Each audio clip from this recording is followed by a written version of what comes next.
Aceh1 TV, channel video Anda.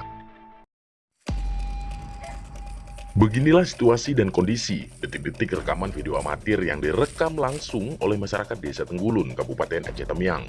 Sempat viral di beberapa media sosial tentang harimau Sumatera yang sering menampakkan diri di beberapa kawasan perkebunan.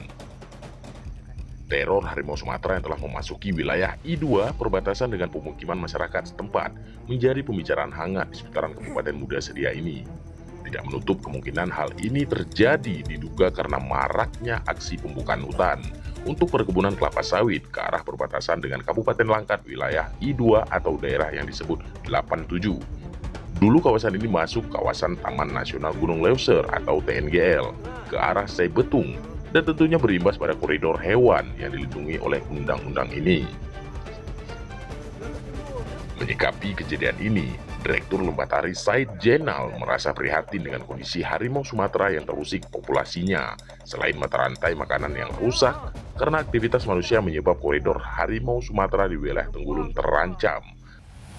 Sejak mulai diusul 2008 dan seterusnya 2010, 11, 12 sampai kemarin 18, 2019 kawasan dirambah terus kawasan ini.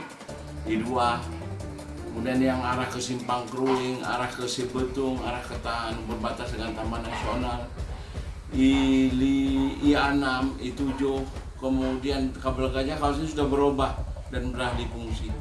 Nah ini kawasan yang kita lihat dari ketinggian rata-rata 15 atau 20 meter di MDPL, kawasan ini kawasannya koridornya harimau.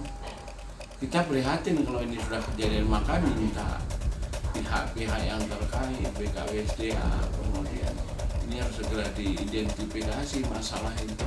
Jangan nanti menimbulkan korban masyarakat petani yang disebabkan karena ulah manusia sendiri.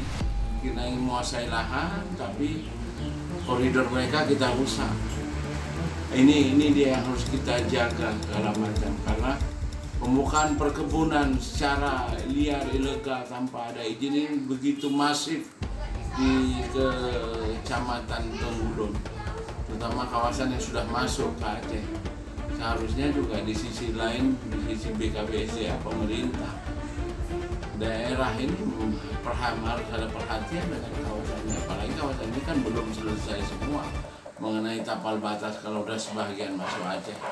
Saya prihatin, jangan ini ada kejadian korban masyarakat petani yang karena ulah manusia sendiri kemudian diterkam. Nah, ini harus segera diantisipasi. Apalagi wilayah ini rata-rata ketinggiannya hanya 50 mdpl di atas permukaan laut, sehingga sangat berpengaruh terhadap pergerakan hewan tersebut.